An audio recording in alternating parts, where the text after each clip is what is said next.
je t'aurais dit oui.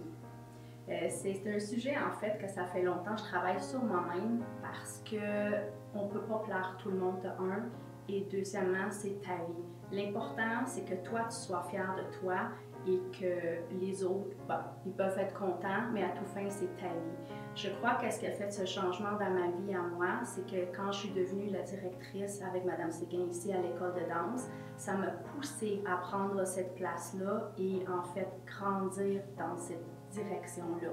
Que oui, il faut répondre des fois à des questions que peut-être on est moins à l'aise et que peut-être le client ou le danseur, ils sont pas contents, mais c'est ça. On peut pas plaire tout le monde, mais à l'intérieur de moi, oui, j'ai toujours été comme... J'ai toujours eu peur de ce que le monde pensait de moi, en fait. Mais maintenant, c'est quelque chose que je travaille sur moi, puis c'est juste te dire, laisse aller, puis prends ce qui t'appartient, puis le reste, c'est les autres. Je pense que ça fait partie de la vie, de l'apprentissage dans toutes les sphères, que ce soit à l'école, dans les relations, au point de vue des relations familiales, des relations personnelles, au niveau du travail, la job, anything. So, ça fait vraiment partie du processus. Donc moi, c'est pas quelque chose qui me fait peur. Au contraire, c'est plus d'apprendre à gérer ça et d'aider les autres à gérer ça qui est important.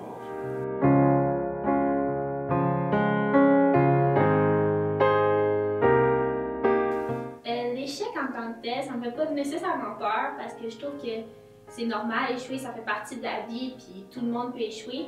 Mais en même temps, ça me fait peur parce que quand tu échoues, tu peux décevoir sur le thème, puis ça, moi, j'aime vraiment pas ça. Quand mes parents me regardent, par exemple, puis là, je sais qu'ils sont déçus de moi, c'est vraiment pas un sentiment que je trouve agréable. C'est pour ça que j'ai peur d'échouer pour les décevoir.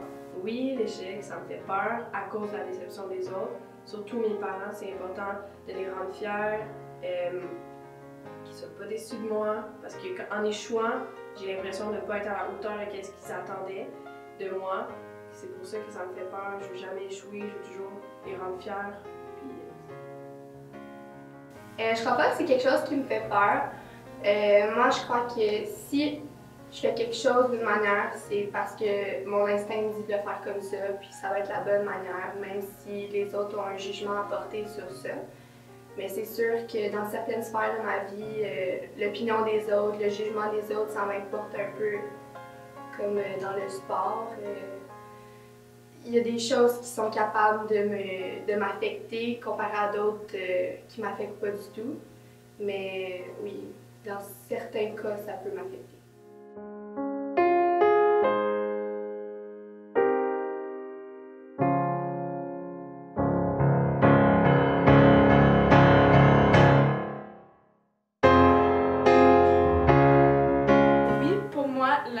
L'échec ou la déception des autres, c'est quelque chose qui me font très peur.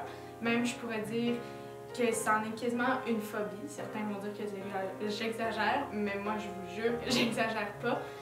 En fait, moi, face à l'échec ou à la déception des autres, je vais paniquer. Je vais trembler, je vais avoir mal au cœur, mal au ventre, des nausées, je vais faire de l'insomnie la veille d'un examen. En tout cas, tous des sentiments que je ne devrais pas avoir dans ces situations-là. Puis cette combinaison-là, on appelle ça l'anxiété de performance. Dans le fond, l'anxiété de performance, ce que c'est une peur extrême de la déception ou du jugement des autres, ou encore d'échouer. À la base, l'anxiété, c'est supposé être normal, un phénomène biologique qu'il y a dans chaque être humain, parce que sans ça, probablement qu'on ne survivrait même pas, parce que ça arrive toujours dans des situations où notre corps est mis en danger. Donc, c'est notre manière de réagir. Mais là où ça devient anormal, c'est quand on n'est plus capable de vivre notre vie normalement parce que ça nous empêche de faire certaines choses. Il y a plusieurs personnes qui peuvent en être atteintes, tout le monde en fait. Moi, la première, j'ai été étonnée d'apprendre que 40% des musiciens des orchestres américains sont atteints d'anxiété de performance, puis que 5% de ces gens-là, c'est considéré comme un problème de santé très grave. Mais on s'intéresse surtout aux jeunes de ces temps-ci parce que chez les ados, on est dans la découverte de notre identité, de notre liberté et tout, donc on est toujours face à du nouveau, à une nouvelle expérience, face à l'échec, face au jugement des autres. Puis ça fait que le taux d'anxiété augmente beaucoup depuis 15 ans, surtout chez les étudiants. Au Canada, on dit que 12% de la population est atteinte de troubles anxieux, mais qu'il y a 25 à 40% des étudiants qui sont atteints d'anxiété de performance, ce qui est énorme. Aussi, c'est pas seulement au Canada, il y en a partout dans le monde. Si on prend nos voisins, exemple, les États-Unis, il y a une étude qui a été faite qui dit qu'il y a 23% de jeunes étudiants qui ont répondu oui au fait que leur anxiété affecte leur performance scolaire en 2016, alors qu'en 2010, c'était seulement 18%. Donc, il y a eu une augmentation de 5%, ce qui est énorme. En fait, on peut en être atteint dans toutes les sortes de situations de notre vie, toutes les situations qui nous mettent face à l'échec ou au jugement des autres. Par exemple, avant une compétition de ski, avant un match de hockey, avant une performance au théâtre, peu importe, chaque situation qui va nous inciter peut-être à échouer. Il y a plusieurs choses qui peuvent causer cette anxiété de performance-là. Les réseaux sociaux, par exemple, qui nous exposent tous les jours à la perfection, quand on regarde nos idoles sur Instagram, sur Facebook ou autres réseaux sociaux. Il y a aussi la société aussi qui est beaucoup axée sur la performance. Il faudrait quasiment naître puis devenir un athlète olympique.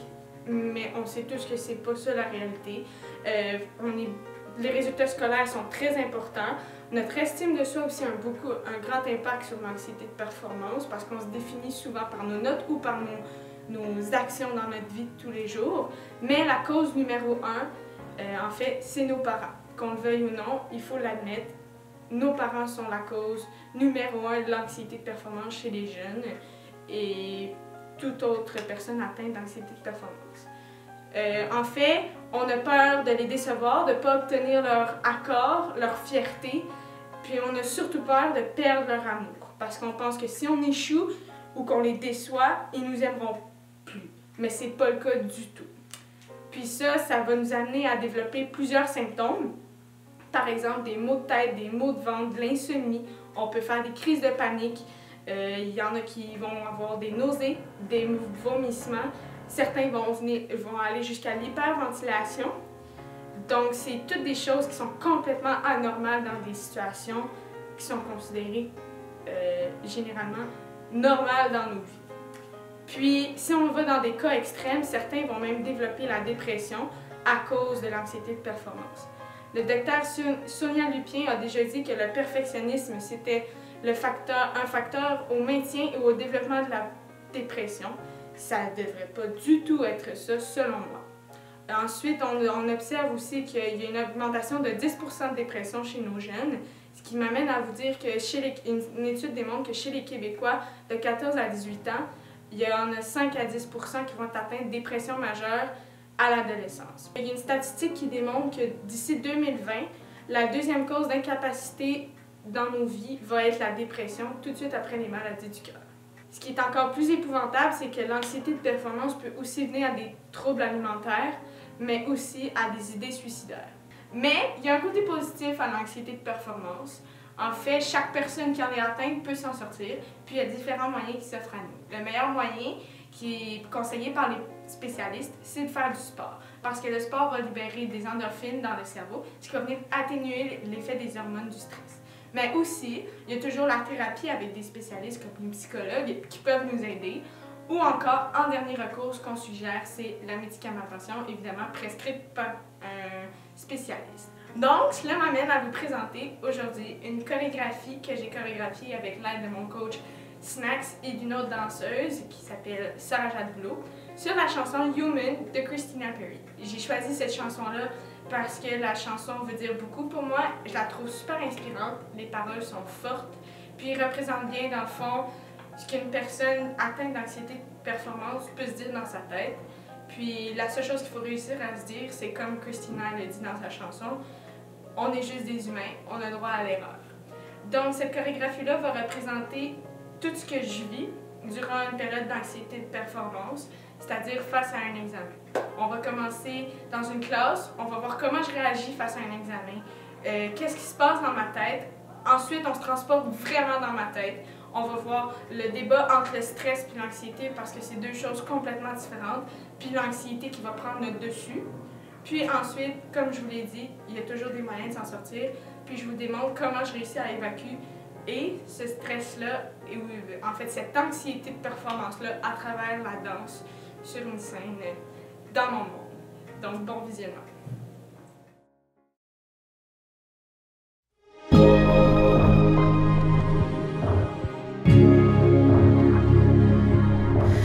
I can hold my breath.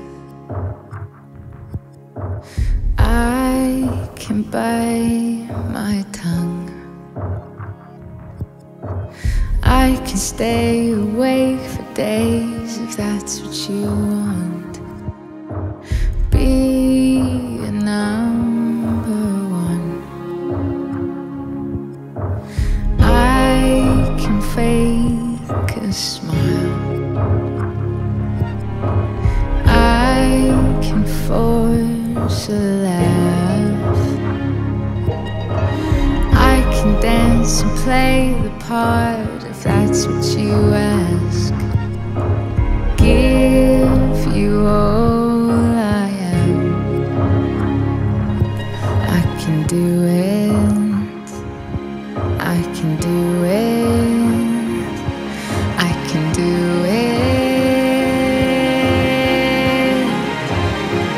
But I'm only human, and I bleed when I fall down. I'm only human, and I crash and I break down. Your words in my head, knives in my heart. You build me up and then I fall apart, 'cause I'm only human.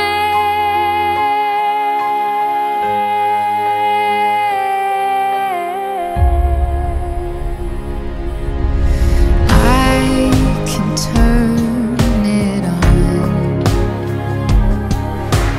Be a good machine. I can hold the weight of worlds if that's what you need. Be your everything. I can do it. I can do it. I'll get through it. But I'm only human, and I bleed when I fall down. I'm only human, and I crash and I break down. Words in my head, knives in my heart. You build me up and then I fall apart, 'cause I'm only human.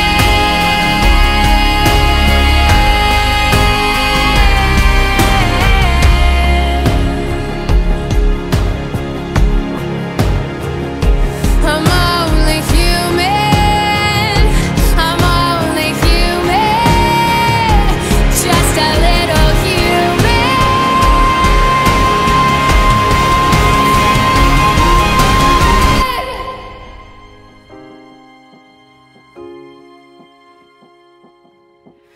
I can take so much till I've had enough.